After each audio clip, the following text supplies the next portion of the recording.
auditeurs, auditrices qui nous écoutent à travers le monde par le vent et d'espoir, votre étude maintenant arrive chez vous. Père Céleste, Dieu Alpha et Oméga, le commencement et la fin. Nous te disons merci Seigneur parce que tu nous as cachés, tu nous as protégés. Maintenant Seigneur, nous allons partager ta parole. Nous te demandons Seigneur d'illuminer notre intelligence. Nous te demandons Père Céleste d'éclairer notre esprit afin que nous puissions partager ta parole. Parle Seigneur, ton serviteur écoute. Nous te prions, non en vertu de mérite, mais au nom de Jésus ton Fils qui vit au siècle des siècles. Amen. Vous qui avez abonné, n'est-ce pas, à ma chaîne YouTube, je vous remercie, n'est-ce pas, Dieu va continuer à vous bénir. Vous qui avez partagé nos études sur les réseaux sociaux, Dieu va continuer à vous bénir. Vous qui avez fait des commentaires, Dieu va continuer à vous bénir. Maintenant, nous qui est la nature de l'homme à l'origine, la nature de l'homme à l'origine. C'est ça nous allons étudier aujourd'hui, qui c'est la nature de l'homme à l'origine. Selon la théorie de l'évolution, l'homme est le descendant d'un primate qui au cours des milliers d'années et par hasard a progressivement acquis l'intelligence. Donc la Bible présente le récit de l'apparition de l'homme sur la terre. Donc la Bible présente le récit de l'apparition de l'homme sur la terre, mais certains croient que les événements surnaturels décrits sont un mythe, symbolisant des événements qui sont en réalité naturels.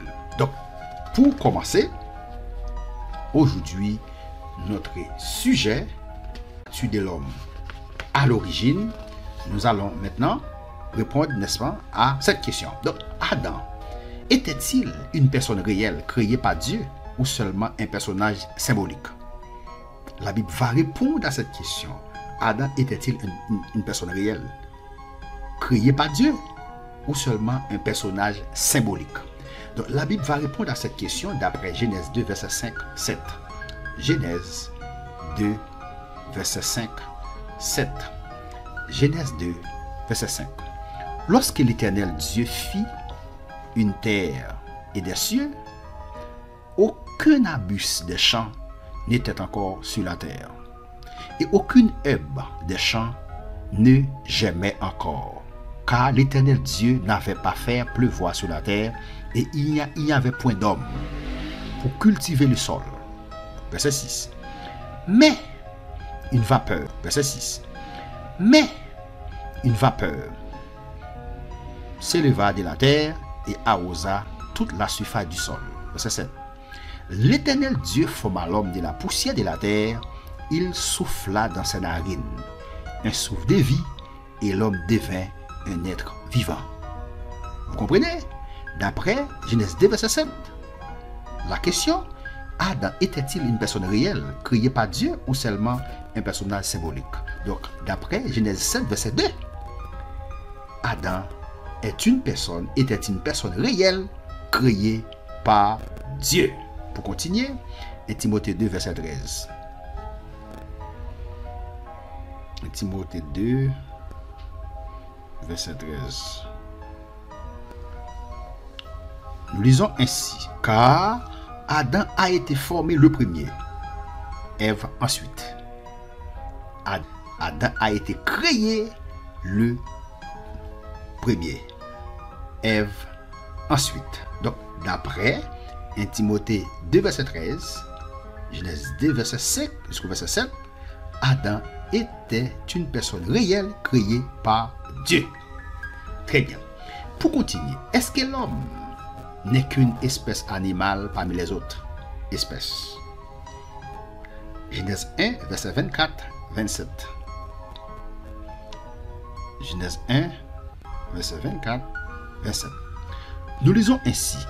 Dieu dit que la terre produise des animaux vivants selon leur espèce, du bétail, des reptiles et des animaux terrestres, selon leur espèce, et cela fut ainsi.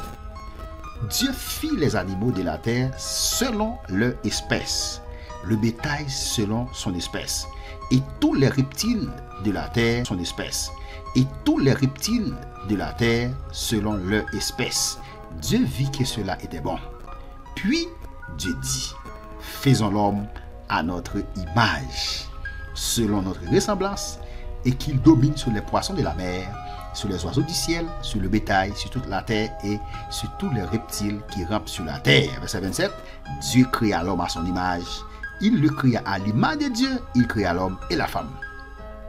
La question, est-ce que l'homme n'était qu'une espèce animale parmi les autres espèces? Nous répondons non.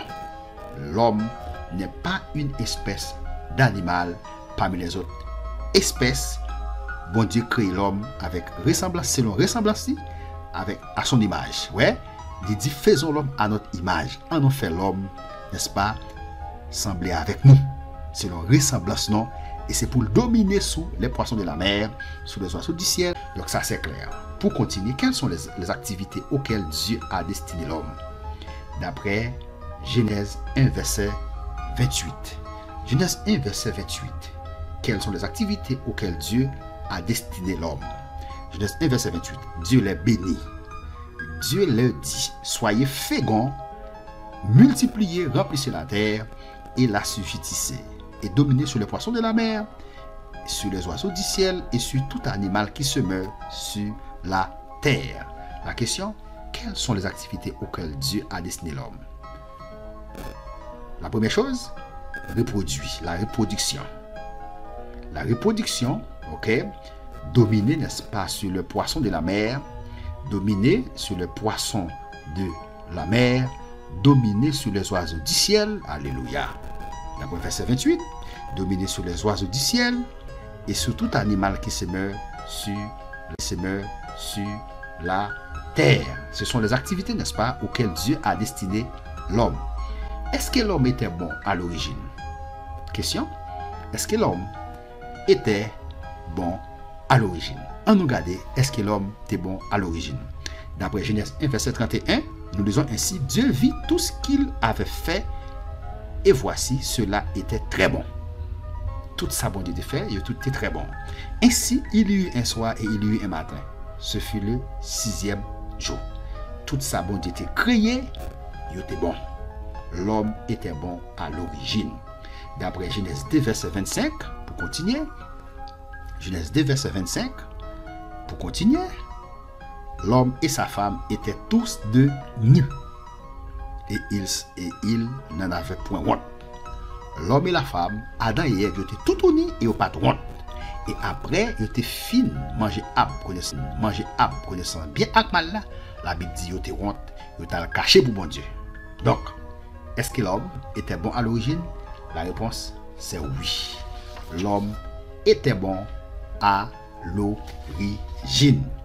Pour continuer, la Bible indique que l'homme avait une relation avec son créateur à l'origine. Quelles sortes de relations avait-il avec Dieu avant qu'il ne pêche? Quelles sortes de relations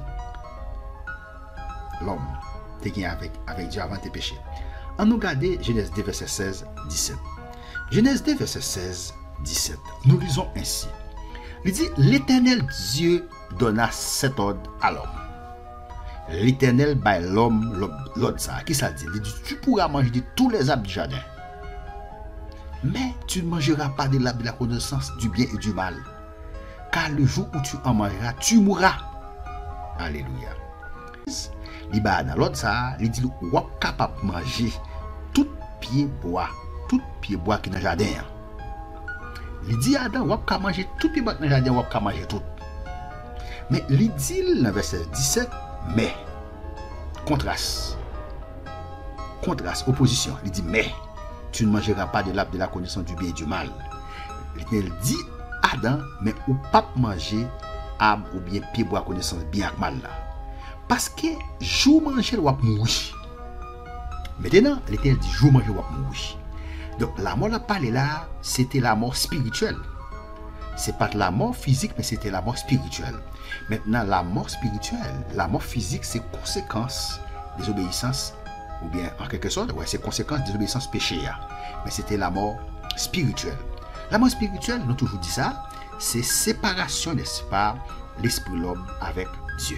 Puisque Adam mangeait, bon Dieu dit, il a mouru, et bien, après au fin de manger, eh bien, il a mouru spirituellement. Adam et Ève mourent spirituellement, ça veut dire qu'il n'y a pas de communication avec Dieu, il n'y a pas de relation avec bon Dieu, les coupées. relation yo gagne avec bon Dieu à lui couper après au fin manger à connaissance bien ak mal là.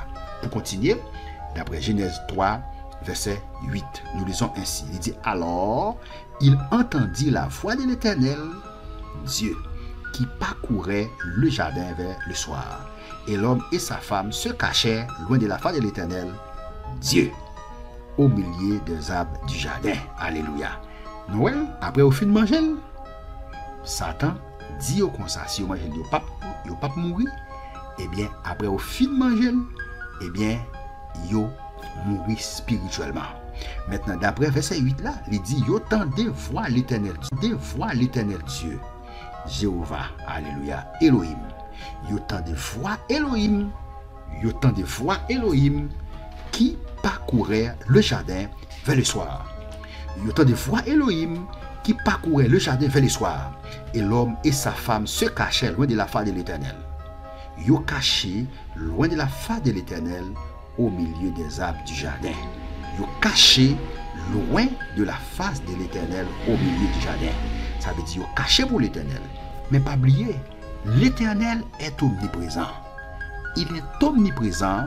Il dit dans Psaume 139, David dit dans Psaume 139, qui côté m'taillé pour pas t'awem. Même si m'taillé n'est pas caché n'importe côté ou après, parce que notre Dieu, il est omniprésent. Omniprésence de Dieu veut dire qu'on pas qu'à cacher pour lui, même lorsqu'on cache pour lui, ça va veut dire rien, parce que fait noir, l'état qu'on fait pour bon Dieu. Donc il y a le caché pour bon Dieu. Maintenant, il y a une expression que vous utilisez, vous dites pas capable de cacher pour bon Dieu est capable de cacher pour vous. Parce que si bon Dieu cache pour vous, pas capable de well. Mais ou même si vous cachez pour lui, la preuve, parce qu'il est omniprésent. La question, c'est quoi? Ici, nous avons, n'est-ce pas, répondu à cette question. Maintenant, pour quelle raison principale Dieu a-t-il créé l'homme? C'est une très belle question. Pour qui raison bon Dieu a créé l'homme? Pour qui ça bon Dieu a créé le monde? Les bons pour nous connaître pour qui ça bon Dieu a créé le monde? Pour qui raison? Il faut nous connaître pour qui ça bon Dieu a créé le monde. Eh bien, Ésaïe 43, verset 7 va répondre à cette question. Ésaïe 43, verset 7 va répondre à cette question. Ésaïe 43, verset 7. C'est 7 va répondre à cette question. Il dit, tous ceux qui s'appellent de mon nom et que j'ai créé pour ma gloire, que j'ai formé et que j'ai fait, et que j'ai créé pour ma gloire. Pour quelle raison principale Dieu a-t-il créé l'homme? C'est pour l'homme d'être capable de balayer gloire. C'est simple. Aussi simple que ça, n'est-ce pas? Bon Dieu crée l'homme pour l'homme capable de balayer gloire, pour l'homme capable d'adorer, pour l'homme capable d'exalter. C'est pour ça bon Dieu crée l'homme.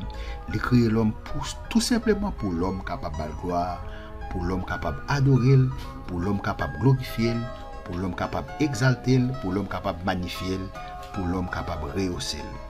On regarde Psaume 8, verset 6-10. Nous lisons ainsi. Psaume 8, verset 6-10.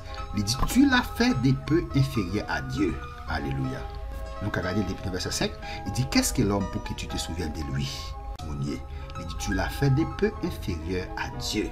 Et tu l'as couronné de gloire et de magnificence. Tu lui as donné la domination sur les œuvres de tes mains. Ou bal pouvoir, ou bal domination sur le travail qu'on fait.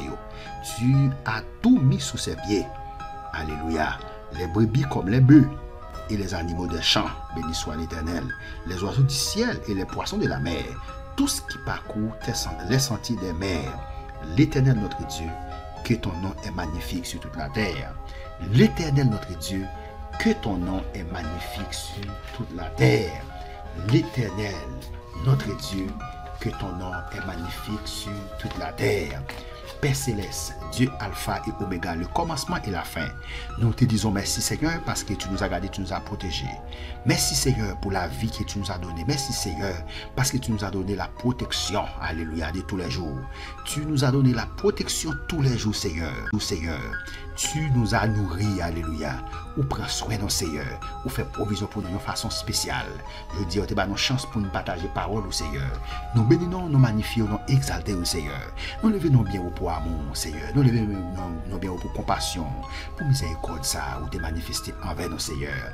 Éclairer les yeux, mon Seigneur, qui prend une chance pour tes études, ça. Ouvrir les yeux au Seigneur, ouvrir penser au Seigneur, ouvrir l'esprit au Seigneur, pour être capable de mettre parole là en pratique, pour être capable d'appliquer parole là, pour être capable de croire dans la parole au Seigneur, pour être capable de croire dans l'évangile, pour être capable de partager études ça, pour plus de monde capable de possibilité pour écouter études ça, pour études ça capable atteindre plus de monde, pour plus de monde qui n'a problème, plus de monde qui a difficulté, qui a besoin de parole de réconfort, pour parole ça fait effet dans la vie au Seigneur. Bénis chacun de monde qui prend une chance pour écouter études ça.